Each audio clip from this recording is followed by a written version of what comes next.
ni od besu kunyima ntawra khangara dingranga on progo ma jammo bak jammo yo kiani oyi arundunga le 24 kenyande le 24 janvier 2019 inshallah yo donc o yalle kat khay arundu tv odi deb men kuni ngam ko baw moru bacili sere suga debe ke no nga gelli bo yaxare le neuf se odi sukuni tabane to nga rajamwa yo kengana dangi télé ke xirsenga ha directeur nga o kuñini ado sere beni ga bulnanga tv ke no nga kengen ko xarxare kam oreme jagli bacilo ko sirencinga yo kiana akni odo émission kumbay walli kat khayi donc on a dit il crée sunke émission ni donc ay ko il crée fon kram bogot me wori wona masla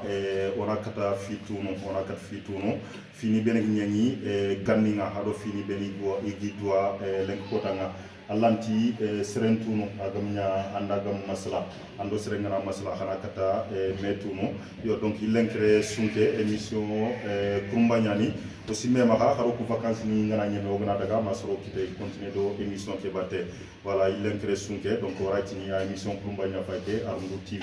yo donc ani modang soye ado ñaxale surtout do serebe gari kat ay tv ke lenki ke ngeen xa jaman ko fo tege ke ngeen ko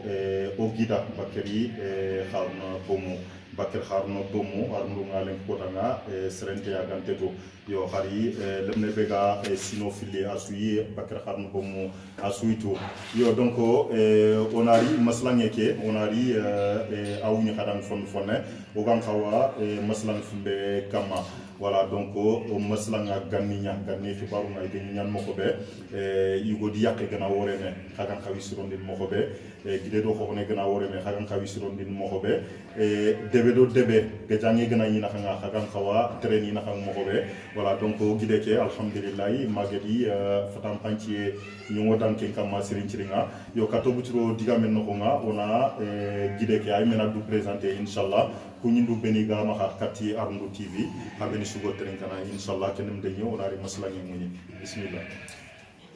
oytina hadanga assalamu alaykum wa rahmatullahi wa barakatuh ora allah tigana ma mana jaki allah do ken nan qawa salli on nabi men gamma sallallahu alaihi wasallam aga do ken nan qawa ori de be ta xano ora susukuni ado de be ke xanani ado ta xallo mo ora susukuni xere yema xa ono président ke ga ta on kundu khalifa sakin ne gani abdulum nu président odo kuni xere yema xa di kore mo manju sara siru kudo ka nya xam do lo yo odo waxin kuni o xana ke ngani demba fenda gele france ta ngani aga abdulum nu pedde ndangene ko journaliste ngani atawon de nga france nya nga mo raro kore jukuni yo kenange palle aki sugo ma de be ken fo wado kapalle mu o kuni de xere de nga be su fo la kenga be su gedi fo la kengoni o itna nga assalamu alaykum rahmatullahi wa barakatuh kiyani kada ka ngi do mi xana digati nga jaman ko fo tege abubakar harno bomu yo lengi sabati ngira ken gelli sare de be ki ak ngana arnuma inshallah o do president do me yo ga sefene gelli gandin kubaru gamma fini ngani wurnu mobe yo ga me de mana o yokuni nga sebati ni ga me de mana o kan nga sikki mo be ado o do bugu tempu ye nga nyana sumpuni nga solil mo be inshallah musala yi wurnu kenya kamma yo to ko kamma fe ona fo ko kebe hakle ngana kinoita Allah gar gomundo o sefsir ne ni ona masala ke kamma yo kiyani o tin khala assalamu alaykum wa rahmatullahi wa barakatuh wa alaykum assalam wa rahmatullahi wa barakatuh ewa jaman ko fo tege odan ko nyinu ma odi mugo e limo danga idro maha donc arndo tv o khasusu kunyi habeni suga en direct na kago fayni nokko so kelli kani ko nga odbe sukunyi tanto ko nga aranjamunga yo jaman ko fo tege onaro digame be do ta ondere voilà donc kato gutti ngame jop ganni o gona to ganni man xana ganni nga won fesser na kam o ganni yo ala kundunya ganni na ganni baseri ganni ne filwa sere sudan anga mo kiye kebe wala ngala kibare mu kenna gandinya bon ada ngir kiye be wala tugunde nga ada kiye kebe no ngay ge bu me wure mo kebe ken kan gandinya yo ganni awre ne kiye ne xibare ñamu xibare ge kebe ma wuri ado ngir xibare be wuri tugunna ko kenya ganni yo kiyana ganni yo kiani bomu kengana dangi onaro maslantan mo nga yo kengen ko sirun tawunga ganninga fi gana bono aga siron moko be igo di yakhe na nga de di xogné di gid na nga ou bien kan no nga so kra gana nya do nga ma debe do debe na nga yo ci mema xa bo ara nyana andi xibar gem gebe mu ba kama man xibar gem gebe tu an ko nga yo inshallah wa na no ko la mo dan inshallah anu to waji me ko ngandi gam no hom bresu nanti digame asuni do sa na ka digame ke ni na sa na yo ci mema xa digam ko no ko nga na bonci lamu yo na bobu yo na jukki di batte inshallah raga fawne ko me batte yo tan bismillah ana kunya president ona kana na wari kalema dura angana serentri de fonga kebe ya gatu ajabilo ma to sono yo oga kebe tu fube ga office ron ta ko soron na a joppe dingro nyani ado tremo angana fube sironi annan tremo on tuwa anna to ga joppe no sala ngaru fofu no nga anna yimme kamu fina yimme ke mur ndana manne anna tu xibaare ke be ngamul na sirondi man ke xibaare man ne fu be xibaare ke sababu anna ken tu na fina anna fi xibaare ke anna tu munda gare anna gare ke sebati dingrandu anna to mun dingrandu angana kuntu brebe amma kanya namba ka nanti andi tuba nta nan ko da katia kundumbe angana daga na uti mo ko ngai sorongo de be kino ko ngai sere suka ta dingrasu ando yogo ni ndonga da kana nyanke angi ta ko no kusu angi yogo ni ndonga kapalle mayan kenga ado ke laga fige be dangi ni ndombe bon araw nyana ngela matine no ko yogo hanna ngi kapalle ma ni sélectionner ya na kenya ne ke fina hakle mu no be ngal kita na tu nanti kede katu ali kapalle mayan ke aga kawtene kati kede bon aya kapalle malike ke mena kapalle manya bon haki alo ki de no burna ko tingela ande ke kama ande ken sélectionner ke fin biya fi suro ndaw ke no odalla o ga ko no diga bu no serenga na pare na nya fi suro de yemme nya nga fi nya suro de suro na hanin ke nga akli na kanya maga nya yo xal lo mon na kanya maga ja ta xal lo mon na kanya bon anna nyi me suro dina fi anna nyi me suro ni kamoko anna nyi me do suro ku na kanya suro ni suro ku anna do to tasima baga nga kat suro ku na nyaxali tanga suro ku na nyaxali tanga su angana da kat ya xibare asa mo ngi sonno mel lagani gal buro ngal nga tek kenya nyana sababu ngani fini ko suro ni anna nyi me suro ni anji ku kan kiyan suro ni ando suro na kala ma sire foso sire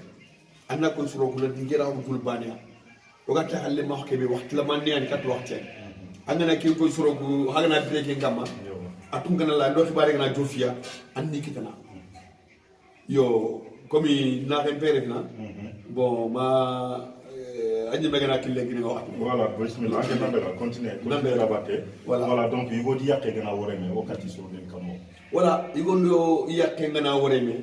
aya siro ni den nan wonto dina siro ni jwa bawno siro ni de keno ko ngani a fifa na ngani kebe ya xare suga ya gro yo kundo ko ngani woli nyane yugo su ngani ya xare yexi woli nyana ke nyugo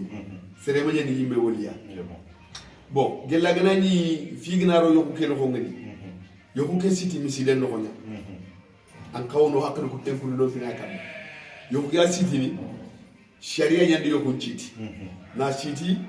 tuto mu na yo ko ndaga ni ya xalla mo pilina gilli xalla mo ko filli hagana problème kita yo ko keno bawlu yo ko ndongadi aga satile beni kama ituinto en o nanti yo ko ken ndongadi an xanuye nya kama ado hinne xanuye ado hinne yo ko ndongadi ne kya kama yo ko ngada ga mana xane na tumbo gunta ko nadi tumbo gunta ko ngadi brembe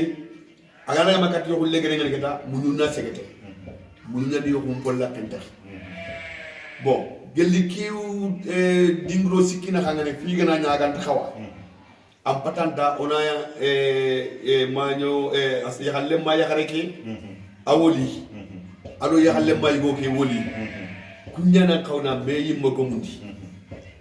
ina anani sondo mu xalisin to ñane pour yoko kenan cabati atun kana lay gara sa fi yaxallo mo kuna hanu su alla na sabati ñanti ke ñogo ya xalla gi nañu gere gere ñaga sondo mu no ko na fa ko nganu nga angana daga safa yakal mo bona xamul su araw ya kella yon sababu ñima ko xosni bonno yi modwa kenyati wogati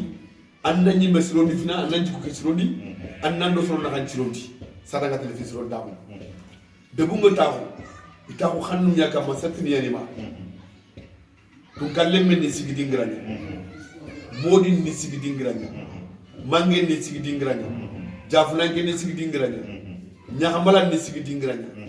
anu de ko men kebe ga debe no nga ade sigi dingrani angani sigi dingran doro ndan sigi dingran doro fi gëna ra danginya xaw gëna me sigi dingro ko bonon su fi gëna xaroy a bonno bawna tax du ngani keda parce que ke sigi dingra ke bonon tenan ke ma des kemre ke tangani ya hulla mom pili na handiga be ide sembe angaba nya xamala ni ñaan safana ado ko mo angaba ku be diga safana ka anyana ya xalle may go men jangenya aga ko la ke so ona conseil ni fi bani angana le fi ko ci roni ni anna ya ma ya xare ke sarano ifanna ko mu do afina ando kunna nya bani yakare ke xibaar yi kam fi yakare ke men jam ñaxaru yanga bana yakare mono di katti kine and ko xay me murnu système talan na ko yenante xamé ñange ki ha ko wa de mana ki xamé ñange ne ke xalam nu xal tren don aro yoku ken ko yoku fa ko ta kam ya parce que galo be sangani amunye ñi me ñame ko keno mais xam ko me gina be ñam ha ko wa de mana gilla kama ngana ñage ñi xar na fa ko reduna ali duwori parce que andi grading gré en pas de pouvoir ñakile kel li mo danga pour solo men no pourquoi ke gene xara xara na ñana xawla ke ci ron bon donc gilla kama ngana ñage ña pour reduna apaka bon ku ci fele xara ke danga déjà kel kembra kel mu jof ya xara ke atra lo mu ko ngari ñofi katé mo kebe iku nga digam ko ben ko tangani agana xara piti piti ma angana ari keni digabe keni yana ma xanga mo bogut kunga ando sarana ya xara ke no mewori am diga mu ci sarana ya xara ke kada ngana tuinde ya nanti ke ku na ñal sara angele me taxaw bon angana ku sara ya xara ci ngani mo danga al ke ko fula na ñal sara xalle me taxaw bon aga yoku kebi yoku ga moro natal aga gilanga afaka ni ngira anna ngaklen tengul alle be ga khira dana masala anna foko mo daga kebe daga taxu ni kompenno anyana ko de man c'est l'antifade sur ambri ga gat ke mana sur ke ngaye kuma ade man na taxu ni kompenno alla ni filtu hado de mel nyonga dinga ko tanga kamma ko tay ko no dinia kumbene feeling na kante yindibine na yokon denga ke feeling na sanzo ko mele gatten tanki tan agidu ke ugad na bukana nam tikiles ananga la danga nan dimbi ke na ko dengul ngumul dara masala de min dara ta masala nga kallen ka gillanga na day du gidina nan tangal ke la day safana su nan nan la danga se be kana nan ke na ko turan safno agara ke de ban su andu le fere xare ke anga ba xamni gillalla gana fi so ndok no daga na ile kat complété su atun kana lay yoku ke talana sini problème tam parce que andu tuti no kunya ami njangu andi kita anda sarana ya xare kita andu tuinde na xakunya na kawna ke taxul ni xana kawna dema xana ñan xagama dema gatte nek sana de yoku mo newo de ni ko am newo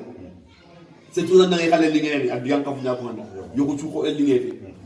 anjare ma ngeen ci lo tambe segu ma tambule ci angari jikko gebe ki ka ke no angari xeri be ki ka ke no andam palle ko ya ci anda kat ka ko ba antu no wono me xan de mana kenyani atun kana la yoku ken hormati da ha agana ni fi suro lalo be ga sabe yoku no igina yoku ke suro ne ngari rutu fini ta tanto ngai rutu ko ngal suro ko ke bonno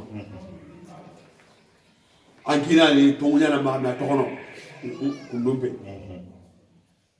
ankina ni me to nyana ma na to kono kundumbe yoku ke sabati parce que en partie les xale trop li mu jakni angana ni kati mo gore ke and ko ni yanandi hey ambane mo jonga yekini ramel yenye yapu ngi ma ko bono pourtant ngi ka pos ku wer yogo ni yere yapu wer nya pes ya de mandano ngi na de mandana dikay almo de bo anki la wandu daga no ko go ke lan du daga no anu ko ya ko ligo ke magan do hayiba andu ya ga na wone me o ku do foto so wala ke ga sala woni ke nya ko do tina da ko tik ne ya encore tik ne ya ken na magan kita ambene no ko nga xore yana na drodo o daga na ke ngomu de me su ya halle mo ko filli gana yo ko gena ile sebatini su akun kana la bana to ani 40 tangana ya halle nya kale ke ni 40 tangana ya halle nyugo ke ani 40 tangana sebere na tem ko ken yo oy ketu gali yo halle mo ya garando yo na anga kaw bakati na hangal mo be anga ko jopol no be joppe dingro nyani anga na daga para na kat ya kan ngani and digabe ko wada ngani digabe ke gana geme alhamdulillah gam geme su anya me sibonyo andi am ko agana sebati ya kale ke ma so anga ba ado agi yoke digamu anti gemme parce que anga digamu won ko ne xara ndanga na suute bre anti sabu na ko ngokki ne ke do digamu fayal fi lo andi ke torlu ngeen ne ke torlu ngeen ngeen andi su torlu mu ñaki ne yo ko gëna xare gomu ga na ka ko be ti ne ngeen do tala tan ba si boña ni ne xada anti kan yo ona to mun ci gindi to mun ñankata fofo ñamana anga to mo ke sebati ndi kamasu kebe to mu ganda ma na dalla yigo ki agi ma ya xana ay man to na to mun to mu tege ngel kebe ko ngi na santé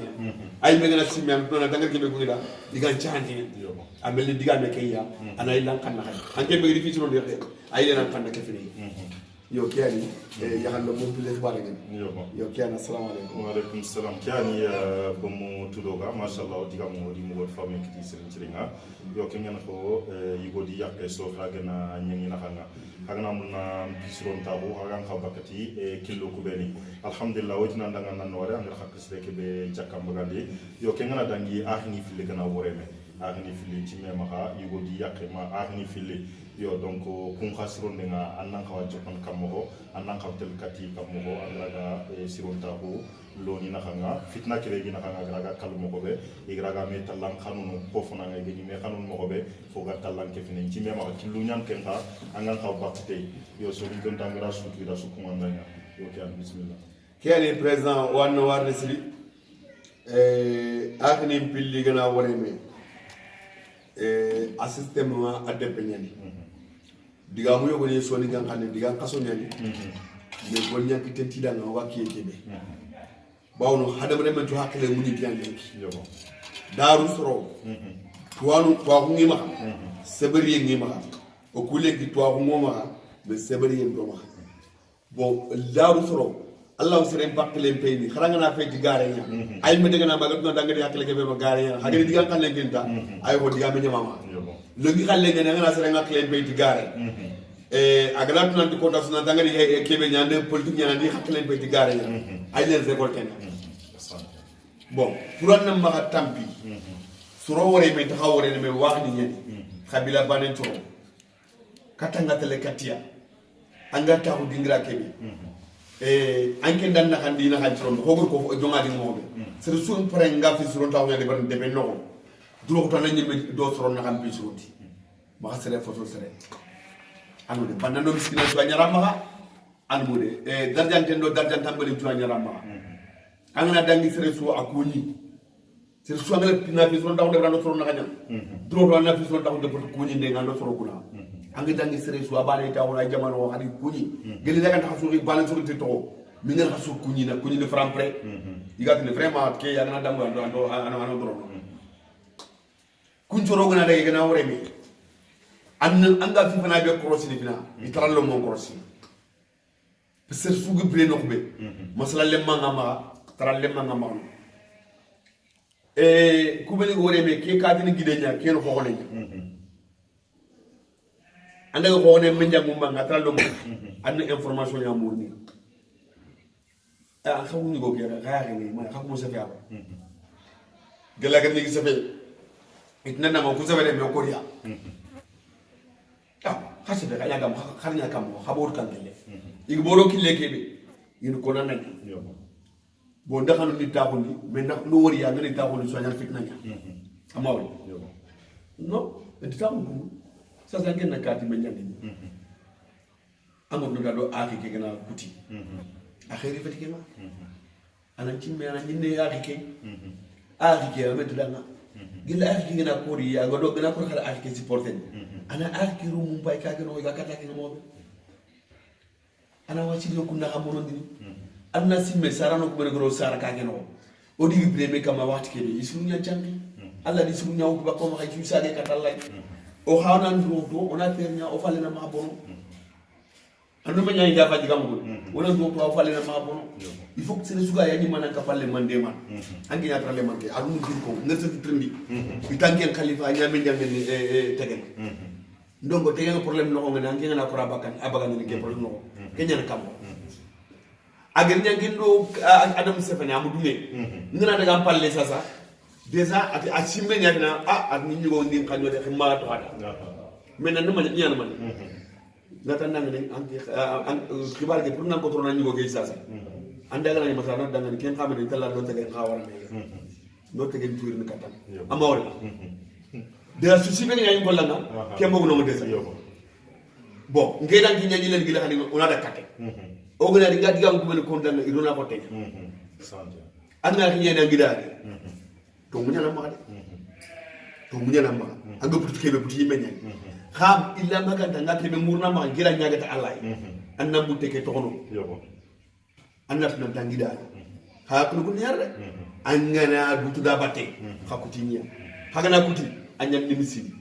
parce que pobu de ngana kutta an ko fo sine ngita an sa ko fo sine ngita kina lo an ke ro ko ko ne bakle lo ni kala na to ngam am mundi to ke ya ni mena to na to nya ni ma mena ka taxaw da ni ngiro ke bat angara gide mbami katanga de la no gide xambe jamu nya ni mi wal angi passé ke mobe en passé ni kay ko ngunya mangana bane kita menjamu ko be jantirie ando ke to dele katte anna ko yena do fama ni gibre me kamba kati susu mi susu bu fe fama ni ko jamanya de jamanga re bane fo bure ngay fo sile ngay bon donc ko gibre me kamba me muni ay ma doxno angi nga dandan ko ne doxno ngani alle fa xafal ya bono ni hakum beri xale fa xafal ya bono ni angi man ko ne doxno alle me nyana angi doxno alle rom ko alle doxno ngemre sene yande fayna ay ko ni ko rombu xana na limna balé ke nga man ci habang ay mi na ko dawoy arangere me fulani asire ay ndoro alon gele ki ko tan wala bobu dal des ananti golle nga dum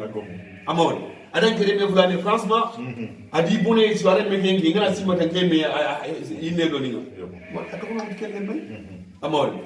atako no tikina ona mo sala ngi kelle me akbare kam ona ari kembri na to ngi ha ko yan et puis en gros neke aya mulale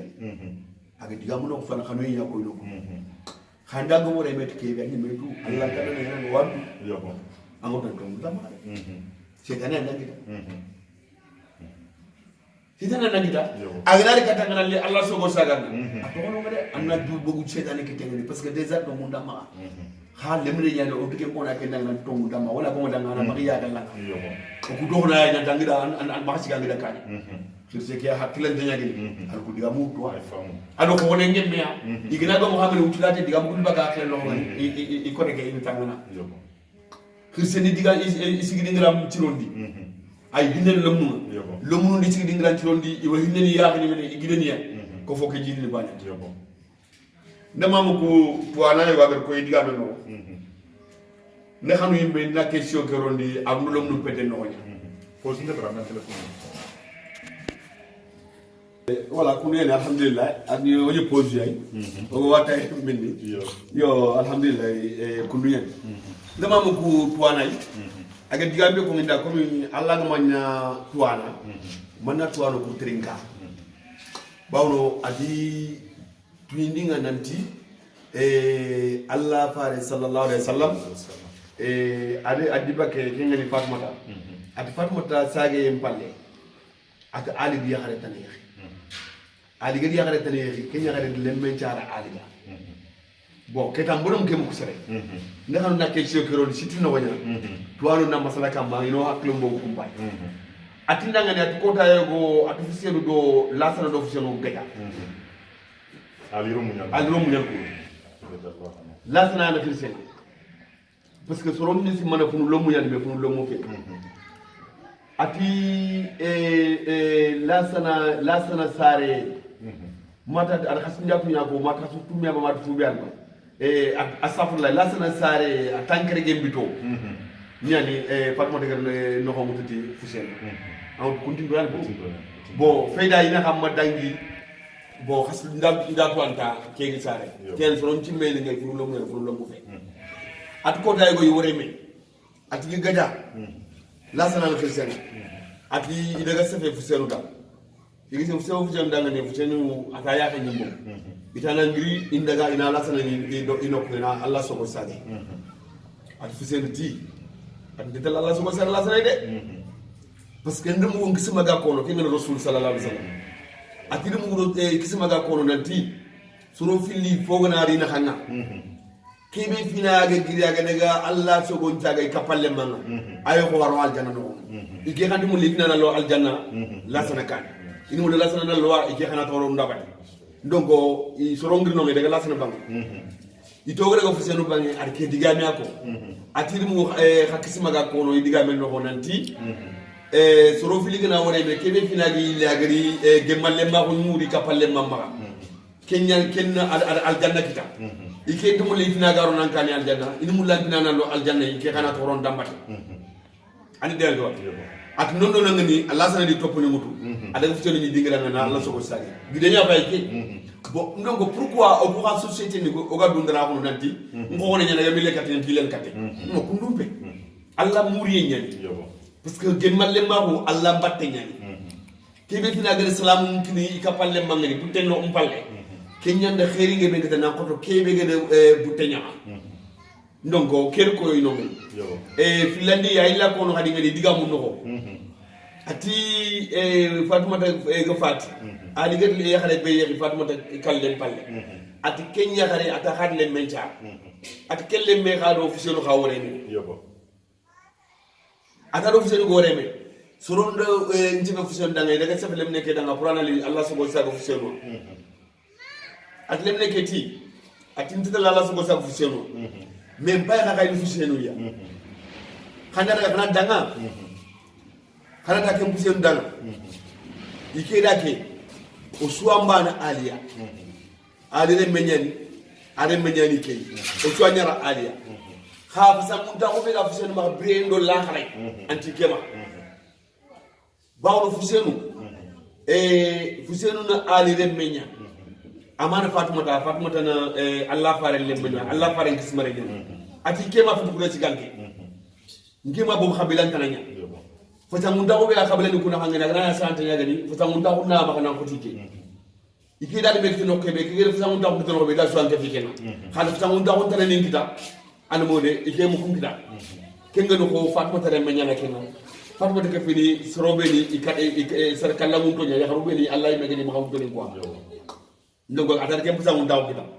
ndongo kenyanga sababu ngani iken tigilli igatala Allah to ko sagay ana khairi no ko na ko tike ana ndiri ana li ona bas bo mena xamne ko selu bi daga agidani khayir ko ko mo dangani kunda bu te nyankani ada ay me ko yi menen dafa sangu dawo ko ko na kemba anga taxawna fiow de be daga taxaw bo ku fini xano xama xeyya ola silen tugandini ti fa bay ola tugandini ti may ola ti kaddu lani anga kebe de berni c'est na bena aka tuwanon tumani sesir lemme ayan tam ka lombre lemme likente lombre lemme agar fofo debari yotina da kawa parce que agana debari agana fofo debari ogana ni buto tina kama hamu fa be ni kungo ay amawri mais sesir lemme problème yana ngi ngamba agana fofo debari aussi man do fa be agar fofo debari a tire na bari aussi man na taram ko donc sesir lemme likende kenya mais lombre lemme likende annan fernya andan ko ne ngam anna marti jikuma an ko woni ke anna marta jikuma orki ya gomudini agni kabare amena kede bari andi itralo mo gugere me fam sada ngata de katia ana jangi me fodin dandina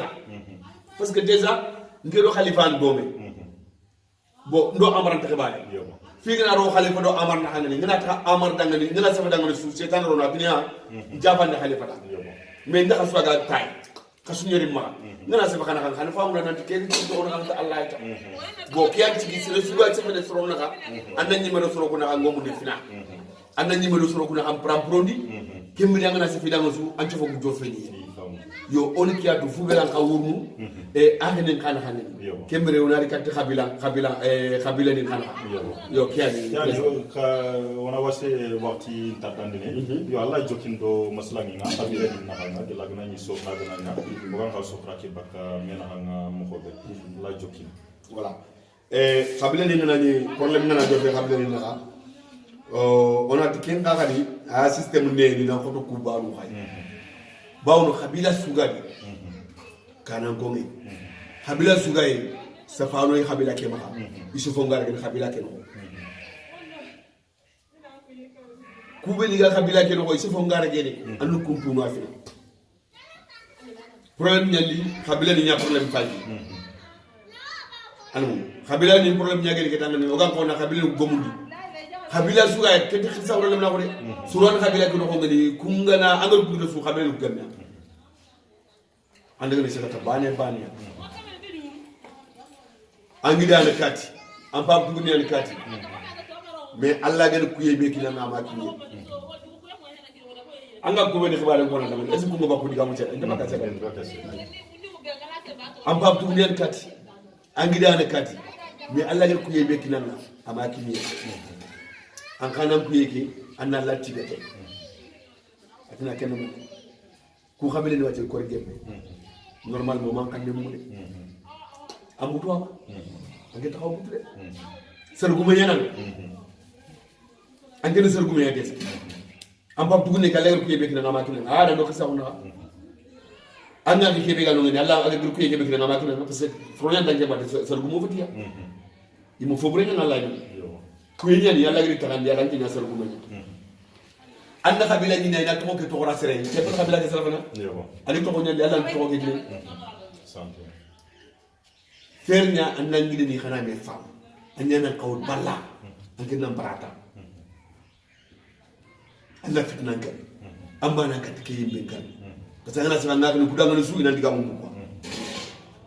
amme tane be ga sunu ngana kadi wayne ta kat yen qawul ku diga mbalo ko na kadu go ga ta kabila ke xusu ngani kenni ni déjà lum nu ko beni ku ñima soxon tegal lum nu beni kabila ke no kundi taw ko idi dimle won déjà nan ci fa doomi alors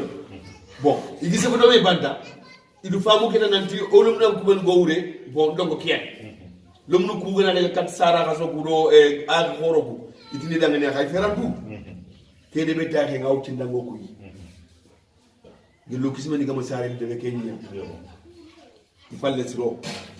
ku kisma ni falle siro de xakum ci ro xama xa kiye ke siro ni xago xa kiye mo ni on na ko ngana ci bati xali ya xalle ma ko ro tu bakame santé ke ngaye kuma xa duro to horo nando dula fita harbani ido torwa ido nyi nyawtu idi ke fofu la na debre ke fofu la na debre ona to hono ngani ke sunu yokke nyeta to ke ni santé oy mi duru ko na debre xeri ngi ben Allah ma ak fatki xeri ngi ben Allah ma ak fatki andi ngari me fam ku beni ngani ko foni ku kana ko pati nanti wi kana gaw wi ke kana gaw bede sorwan khay khabila sunu ko ngani kunturo digan kan de aw tinia har khabila ke mega taw botu ku ngana sabata digan kan lu tinia anno kuntuno anna maganya khabila ke kada fallanke anke mega fi suro ni anna khabila ke dan ko khabila ke khare me nyana ngana ke wi xibare khari ge men tan taw ka finiya anga nangane e kada khabila ke dan kalo khabila no ngi khabila dina ngel nyama lay ngi khabila dina yobo aswa mali ngema ngi khabila dina de ngel haya bo nan ngi digili de na diga ngutere kan yobo amol yalla gari ngeen gel liga ballanga ina ta kuy duya santé amol bo donc ba ngara ci den kabila bane bangi khadi anger kenya mo ke man ngeen kayro ko il faut le mu ko beni gawro ngani to rin to ngani to he nga ko beni normal andu ku jayi mo ngitan korna ci me woro mu wala mo woro mu chat o ku kiyen ci ro so ku kiyen dangi presse mais xam ko kebe ku beni garni sasa ku kiyen ngani an kam mo ko ma kiyen mo ni o fa bani ni falle buren to xoro xam mo falle buren to andi gina be fam kena halna habile ko fili tawol ko tammi adiga me tikilo ya kan jiya bak ya kan jiya bak ya kan no fo hay tashi anya khor ya suron pogo bento ya kan nga bogu no kusu aga bogu kebe kama ken tumungi sa ko mo ko no donc ke ko ni nanti jaha c'est-à-dire ndango no nga mais ko na ko ngono habile ni ngembe ki al hala mais buti mo ko kiyay anna ma dunya khay ke kabila dumpe anna ke kabila bane yona du danga no khonne ko dumpe fi nga kabila ko an kelan sefel parce que ana de ko balu danga ne nana he otuman sefel otuman sefel anga ngir no be de katia andi yalla bane amawri diga men talak ena diga ben ko mais hagana ni angir du khara dingra be angir tuwale kapalle ma funti ngema nge kapalle man ni meya ado sere tu khaswa nyari ngema suru gude ni gan tunu ke angana lakalo diga be masu atun kana la lana ne mana ala na munde ma ga ngena nawle kita fininga asuba mun kitana anyi me khaya man nan do to formation yani aw khene sarano ngani anamudi aw khene nge fa sa misale ni ngab de ma akhoro christian law fini bon subhanahu le junna ko yana karanya khana breke do folomane mais xal ngana tax ma karang sa o ko nani minute ni tan mi tan noksu atini nanga he ay lengi ngenge man na amare debe na na ta ay gero debe ke men ko nanga ifana nyanga taw nanga ra ay ngi xalle mo ko to wallahi atini nanga ngi xalle mo ko to anga ko debe ke no na sumu ko bubu gro tan nang gondine ke nyaade anu de daga dan torom batte parce que nga tebe debe ke na sumu ko daga na suru kuna nga na anga ngi na xalle fi suru da ala tire at ke am passa so ay men nanga daga bon mbaba ngi bene ngi mbaba ngi tire do me do fi suru da ngi Allah ni nyaka papa fatiem palle ngake digame kon nokbe digame jambula ngode likita parce que ngebe akono nakawa kono ngakono katuku be nar nu gonyani mu kunife mu imu ke fetinde bon donc na fillo waxti ke wakono a waxti nyani akomi waxti nyani dingra ke kana ko ne dingra nyani ora Allah tiya parce que faga nu nokoni ngedi papa ni trene papa mello mon nakanga iga to watal yakarum di kinani na ci ana ni mali yani idi papa ni nakanga bare wallahi billahi tallahi mbaba ga fati mbaba mello mo am pumu tamu matamu do fo kede be no ngani idi ka mu ngana wala me mani ko idi kiliya ga tinanga ni liyarde ngana na ngani ndamma kende ko jode ona xambali mo alors ni koy nangana ko parce que man ni ya idi wuri yan mbaba ga tan katim maki bo ngana da katim maki hay yogo ni dongali ni ngana do ko le brebe me ngana da katia lan saban ngana ndigina tawta njonna me kan tuno na simari baba te nyaka ni na ngem ma be ngala kate ay mande nangani tege amu jene ke swa ndampa mu ke tangi angena na swa nyemi aketa ke bare ke nyemi atanke mu alors anani fike suro no mbesata ya kanyi en suro anori ya kanyi ke ya ni fe fi duro bon ndike ngori ko tabe ndimpa ga daga kungani problème yogo nyaano ngani modni ko kungani igaja mi ka ke tan na kan ya na tege chigindi kanga la ko fili ke kan la galla kan ba ke bani galla kan ba o gele ga no ngani nimba ko jofe kemre belo yani pamma ari nduga ni ro belo ke fale ngata ko ko nduga ni kam o de ga u jofe nge sir ani na surprise ya parce que papa wala na lo ke ko la ko wala ke fo la ke aka o tege ke tinga ya di ko do carte ya kanga la ke agri ko do carte ya na o ngati ke ko no belo ke ko no timba man o bo mari ya o tron ati ay ngena taw ke karabane kise ke bega numa ya hundu ko wala he seyna ha ma de afa ay ba taw yenya da fa taw sel nan da wo fe harbane be sey nga taw ke ngena damani seyde ati joge fonno ko ati na joge fonno ati na joge bangé ka dula ne ha ndo ke nyan kam ana tinda nyan be na ko la ne dara hole bo do ga kali ati seyde man nyan e ko jog e seyde ko jog joge fonno ko ati ay khayam bi jama ikeri ka kunya ka jaga ikeri ni yelen kundwa sasa ya bina kundwa ka wara ni le ki mali may no nya ak ko fil babu yimbe ya ka ni bu babate igi mali may no bay iga wumu i mo lem neex de mané yi mali tege ke su karaba ko ken ko ta bali no ko no kirano jay le lengen ka ni babu ya donc lu wor no kay diga nem ni ya ka ni parce que babu ya ka ni be bu no ma donc mo ni ko yi mo ko tawutu yi ma tege karaba ko men xana chapi may c'est dem taw bo toi har bali il lo basul ke kan kan men il est passé di leverno da o il est kan do so ni le lengo o amon fofo gaay muti no ku ngay muti mo ke banan problème c'est le suga debe ke no ga conseil be kinan anga pare pour nan nya soro na nya fi soro dana tuno ko tan nyan ni mena kan do soro na kan tironti anga na kan do soro na kan tironti su anga na kebe modiya en to kanani nge debe ke yimenda ka suga e nigene ya kompe suga e nigene ya parce que ndike korti ni atwani mo serenti ndeberdi serenti korti atwani kemu anja kamala fe akome fe akore fe atwani tout ka su te ngati ene kudu ba be no nya kudu ka ayere anda do ninga parce que ndatre ne adoni bon yille kere wacha ndekani sikki yige ku amage kudu ni ma ani wala ngana no mo tali gande mo ida dukel sa koske an sa koske no bon donc ti lawa khaso yan debe ke ba khaso lawa yan debe ke tigal bo mungul ni ga do debe ke ba bon donc ken khiriya donc ke balla na Sénégal yan khir bo dina bon donc ke ali o do nga debe ke Allah ganno ko fu Allah ganna sutura nyomo danga Allah ganna kande nyomo da parce que duna fofo khanu ye nyana sama khanu ye nyana sama tikene onu ke ngono diga munya pada ona ko legi khadi sere beni ga